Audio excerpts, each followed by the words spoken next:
Oh my God. Ready? Painting the risers leading to Dorchester Penitentiary Medium the color of the pride flag. Wow. Really, really important stuff. Oh my God.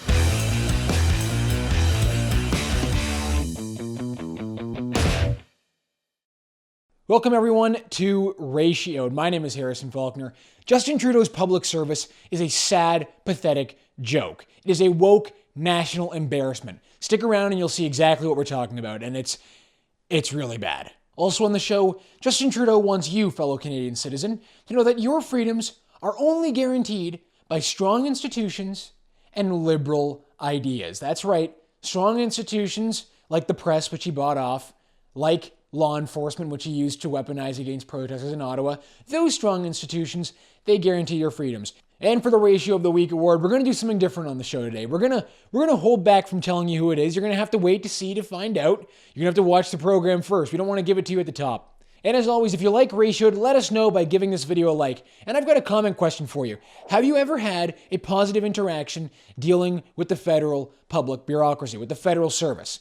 If you've had I'm talking any federal department you've had to deal with. Have you had a positive interaction? If so, let me know in the comments because I want to see what people have to say. And quickly, before we get into it, if you want to help True North defeat the CBC and the other Trudeau propagandists, consider donating to us at donate.tnc.news. The link is in the description of the video. All right, now we can get into it. You know the giant federal bureaucracy in Ottawa? All those bilingual pen pushers that staff such acclaimed federal departments as Transport Canada or the Public Health Agency of Canada or even Heritage Canada, just to name some of the best?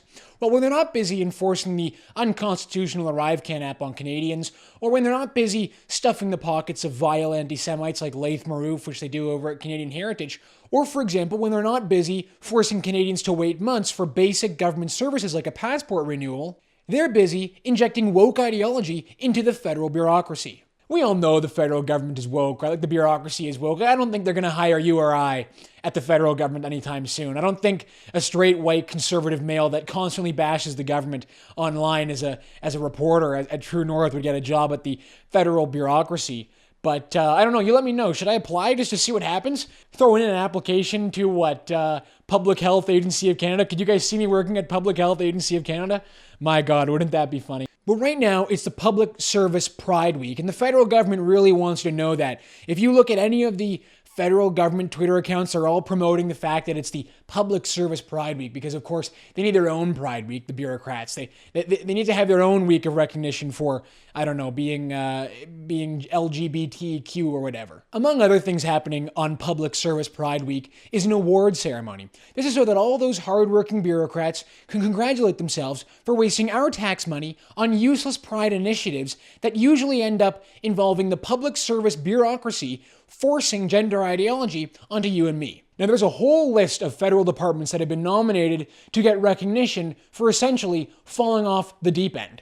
These government departments, let me just tell you, if what I was about to read to you wasn't so embarrassing and so cringe, it would actually be funny. But the problem is, all of this involves your tax dollars. So when I read these off to you, when I read these initiatives that these very serious, very important federal departments have been engaging in with your tax dollars, ask yourself if you think these are a good use of federal bureaucrats' time and your money.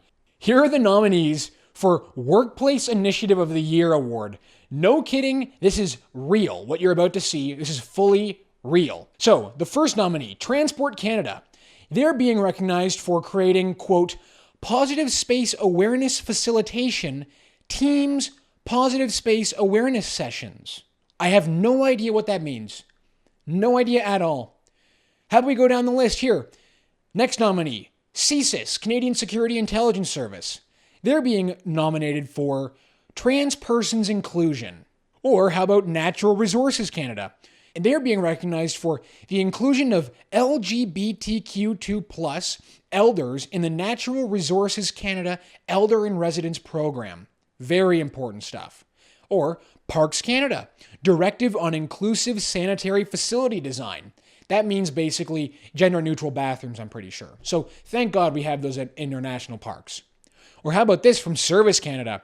The Reaching All Canadians initiative. I wonder what that's about, reaching all Canadians. Does that mean you or me, or does that mean, people that identify as a cat and, have Z-zer pronouns. Or how about Communication Security Establishment? They're being nominated for supporting transgender and gender diverse persons at the Communication Security Establishment. Treasury Board of Canada Secretariat, non-binary discussion panel. Nothing quite like a discussion panel, right? Nothing quite like a discussion panel. Or Public Services and Procurement Canada, Public Services, they're being recognized for Hollywood Squares. What is Hollywood Squares? Can someone in the comments figure out what Hollywood Squares is? I'm curious to know what that is. Correctional Service Canada, they're being recognized for, oh my God, ready? Painting the risers leading to Dorchester Penitentiary Medium the color of the pride flag. Wow.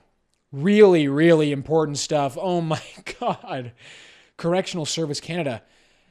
Just when they're dealing with their worst criminals, the hardened criminals, when they're not busy, handling the hardened criminals in Canadian jails, they're busy painting stairs rainbow colors. The federal service is really serious, guys. Totally serious. We're not done though. Hold on. Agriculture and Agri-Food Canada.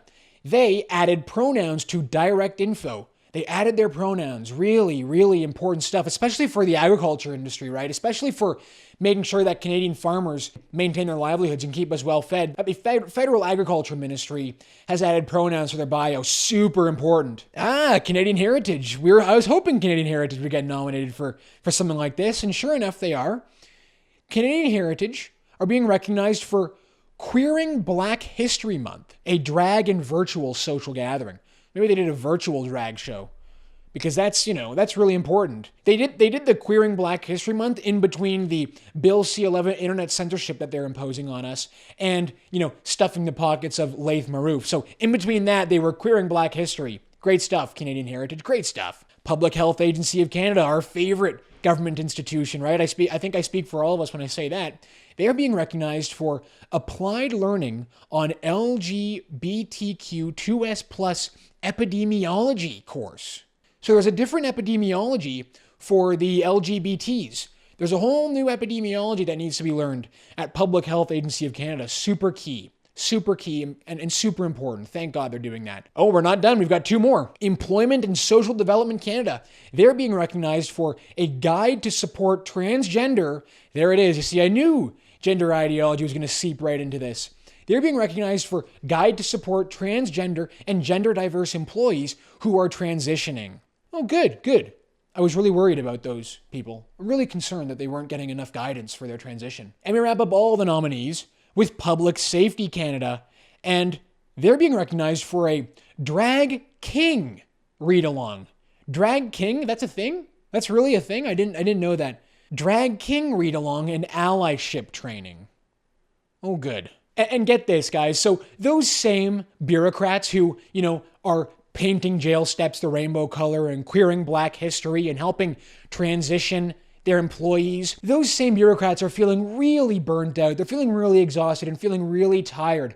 Have you ever been to a Service Canada? You've seen how hard they work there. They're practically sprinting, trying to make sure that they do the job for you. I know you've all been to a Service Canada. You can corroborate that information, right? So there was a survey sent out to public service executives. These are the guys that make over $130,000 of your hard-earned tax dollars a year. Apparently, they're feeling really exhausted.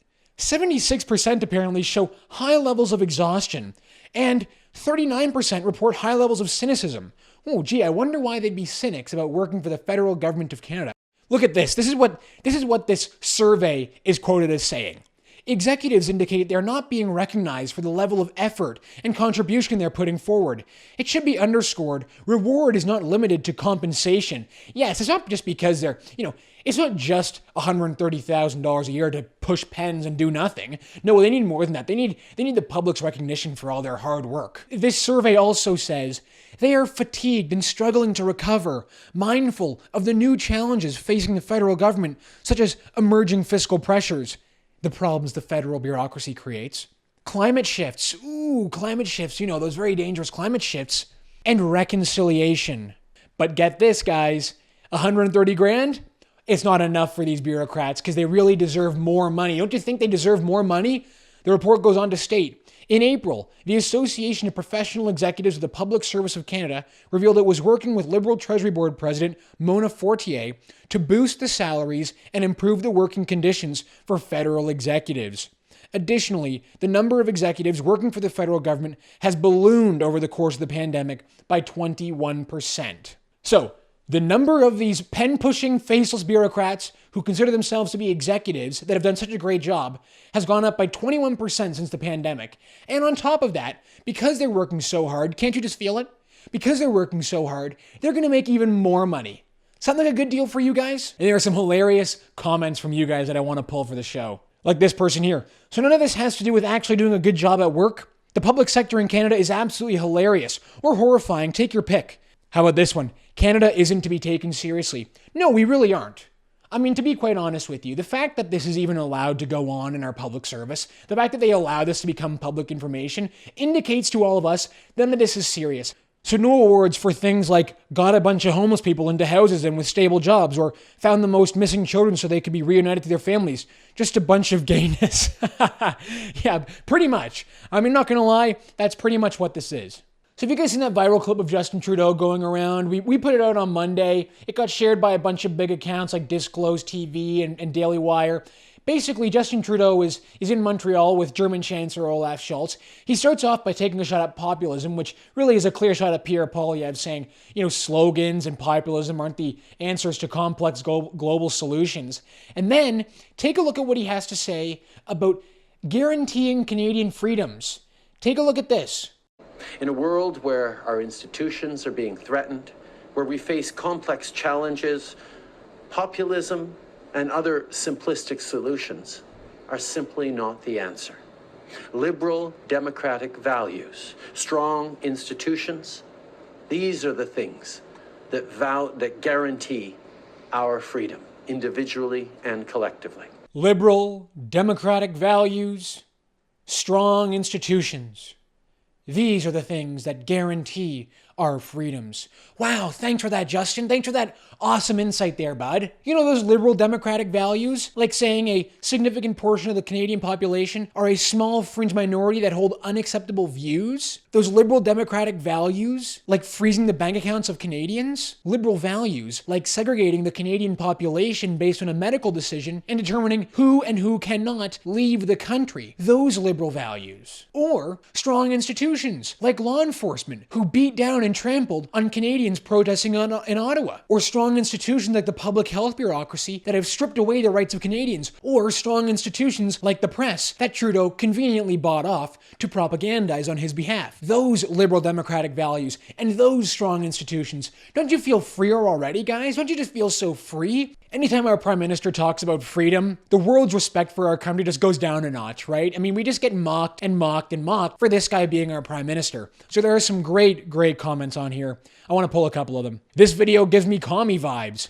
I mean, 100%. All you need is a little Mao collar, perhaps a Cuban cigar, you're all set there. Look at this one here. When you accidentally freeze your barber's bank account. Oh yeah, that's a good one. Or this one. He should really be in blackface whenever he speaks in public. Oh yeah. Like I said before, if it wasn't so sad, it would be funny. But the problem is it's all too real for us. That's our problem here. Canadians legitimately feel as though our freedoms are stripped away, and we have this guy talking on about guaranteeing our freedoms with the strong institutions that he used to strip away our freedoms. All right, everyone, it's time to hand out some hardware. It's your favorite segment. It's Ratio of the Week time.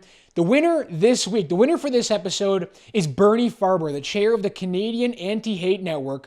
Basically, the Anti-Hate Network is a blog that is federally funded, which runs political interference for Justin Trudeau and attacks Justin Trudeau's political opponents as racist or hateful or bigots or whatever. The Anti-Hate Network is a very useful tool for the left in this country to smear those that are effective against them as racist or as hateful. And it's all done under the guise of combating the rising hate in this country. Of course it is. This guy Bernie Farber, if you recall, tried to push a hate hoax during the Ottawa convoy by saying there were anti-Semitic and racist posters around Ottawa, when in reality, these posters were actually in Florida, and he fell for some hoax. So he was trying to push a fake hate hoax on Canadians in Ottawa, and what a surprise, he pops back up again. So when he's not busy working on behalf of Trudeau, when he's not busy, smearing Justin Trudeau's political opponents as racist or hateful, actually, you see here, he is engaging in politics. Bernie Farber decided on Tuesday that he was going to take a huge L. He just decided, you know what? I really want to be ridiculed and mocked on Twitter for a horrendous take. So sure enough, he typed this great one up. Look at what he tweeted here on August 23rd. I try to not tweet on credible Canadian political parties, but here and now I make an exception. Given Pierre Poilievre's far-right views, if elected, he is, in my personal opinion, a clear and present danger to Canada. Oh yeah, Bernie, a real danger to Canada, eh? The guy has signed up hundreds of thousands of new Conservative Party memberships. His campaign has been endorsed by a bunch of Conservative MPs. And his campaign is staffed with Conservative establishment figures. These are your run-of-the-mill Conservative Party staffers. These attempts by left-wing advocates on social media to smear Pierre Poilievre as some danger to Canada are sad and pathetic. It's embarrassing. They know who Pierre Poilievre is. They know he's an establishment Conservative figure. He's not some far-right guy. They know that, but they don't care because they are so scared of this guy. They're so scared. Listen, if they knew that Poilievre wasn't a problem for them, do you really think they'd be going to such great lengths to try and paint what is an establishment Conservative politician as some dangerous far-right boogeyman? I mean, come on. Obviously, what is going on here is that the establishment in this country are quaking in their boots, particularly guys like Bernie Farber, whose entire livelihood is based on having a left-wing progressive leader in charge who will fund his little political operation over at Andy Haight. Anyway, by the time I'm recording this right now, Bernie has 110 comments to 10 likes. 110 comments to 10 likes. Take a look at these comments. So says the man who will lose his lucrative government contract when Pierre becomes prime minister. No conflict of interest here, not at all. Yes, exactly, like I just said. Bernie knows his career is over. It's over for you, Bernie. Bernie, no one can. It's better just to avoid him. Trust me on this. Hey, Bernie, we've seen you for decades grifting off the Canadian taxpayer, pretending to be fighting hate and discrimination while doing precisely the opposite. We know who you are. You are a loathsome individual. Indeed. Spot on. Here's this one. I see you're still earning your slop at the tax trough, Bernie. You're such a good little piggy. Awesome. Awesome. Well, guys, we can only hope that when a Conservative finally becomes prime minister, anti-hate crashes and burns and ends up where they truly belong, in the ash heap of Canadian history. All right, guys, that's going to do it for us this week. Thank you for tuning in. My name is Harrison Faulkner, and this is Ratioed.